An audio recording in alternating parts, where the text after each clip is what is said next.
All right, I hope you like that intro. All right, here we go. Ba ba ba ba bee ba bee ba do do. Okay, Bad Batch. Here we go. Season 2. We're a little late to the party here. Uh, all right, so we are 3 episodes in.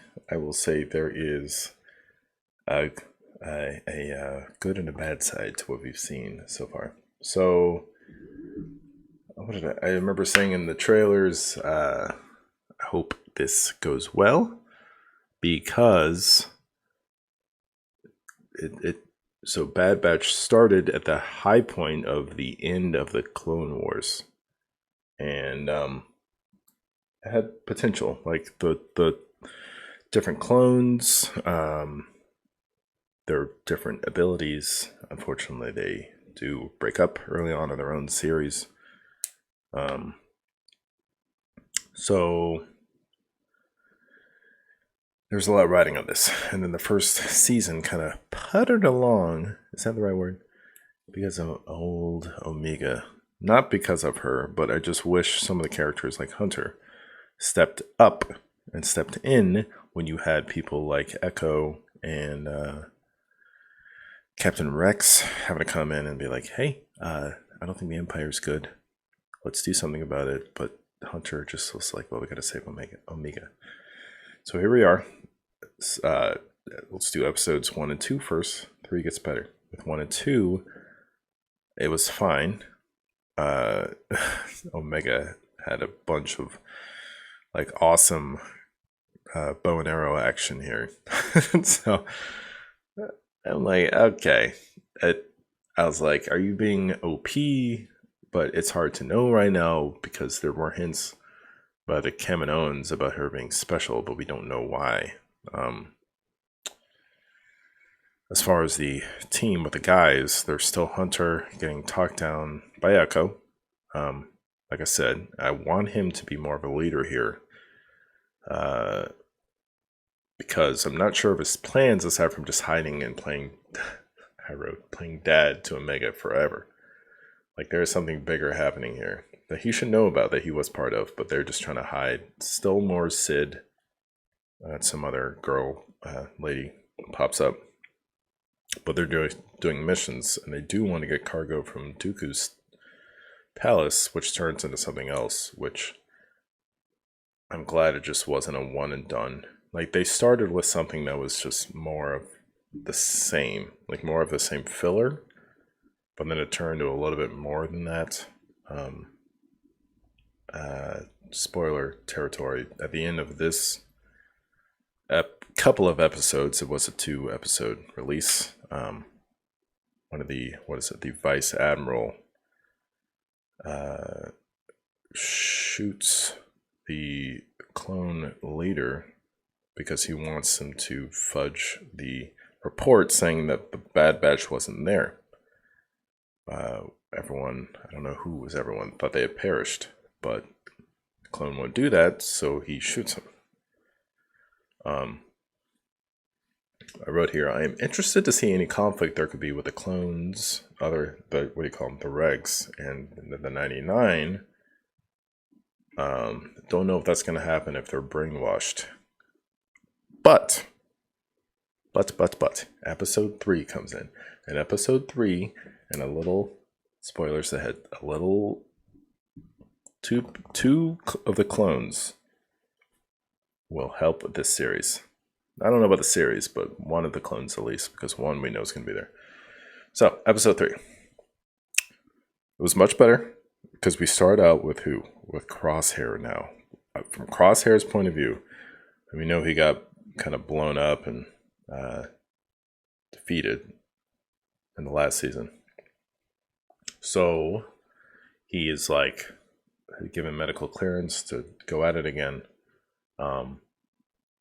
He's not under command of a unit, but who is? Commander Cody. He shows up, and instead of having orange, he's just all gray. And I was like, who's this?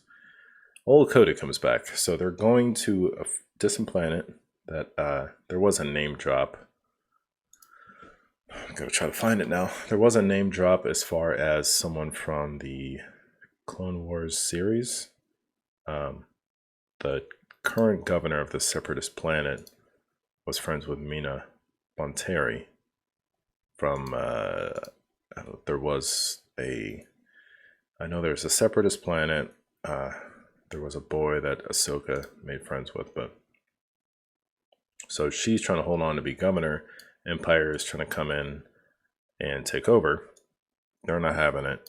They still have a bunch of droids. So they fend them off the first time. They send Crosshair and Cody to stop them. And it's interesting to see this because the Empire is a thing still. There were two clones talking about they hope they don't start recruiting people because Kamino's gone. They're not going to be any more clones. Like, what else can you do? So there is a battle on the Separatist planet. The clones, Empire, and Crosshair have this nice little fight up. They meet the old governor, who's holding the new governor hostage. Cody lays down his arms and says, "We don't have to fight anymore." The governor, she lets the Empire guy go. Empire guy says, "We'll execute her because she's bad." Cody says, "I'm not going to do that." I don't know if he says anything, but Crosshair does it. And so they get done. They go back to Coruscant, which I'm happy to see Coruscant more. And Cody says something to Crosshair. Now we know Crosshair's inhibitor chip was also deactivated, right? Cody, which he should still have his, I'm pretty sure, or maybe they're going defective because Cody says we're different from clankers because we can, I think he's something about make our own decisions. And then pretty shortly after, we find out he goes AWOL. So I had to research this because Commander Cody was not in Rebels.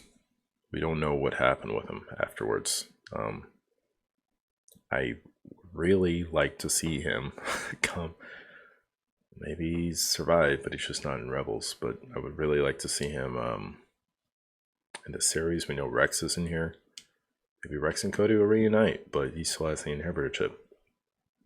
So Crosshair is going to be given more missions. Now, what sandwiches this whole episode is Crosshair waking up by himself, and I think there were scenes in the previous season where he would look around, where he stayed with the other members of the Bad Batch. And it's like, talk about conveying an emotional message without dialogue, and not even much facial expression, because he is about as straight-laced as you can get, but he's all by himself, wakes up in his little cell, goes to eat by himself, and the other clones like stand up from his table like it's high school. But this is there was a lot of this in the last season, but this is the like emotional gravity I'd like to see from this guy. I want more emotionality from the Bad Batch. Now it's like 4 of them. It used to be 5. Originally 4. Echo joined, and there were 5. Now it's 4 again. But, give us something more. But we don't see any of the Clone Force 99 here. But it's good. Like, Crosshair's development is interesting because he goes all the way through and you find out his inhibitor chip was also broken. Well, the other guys had to, I think Wrecker had to have his removed. So it was pretty heavy stuff. And, it was a good episode. Best of the season, 1 out of 3. But I'm excited to see more. We have 16 episodes here.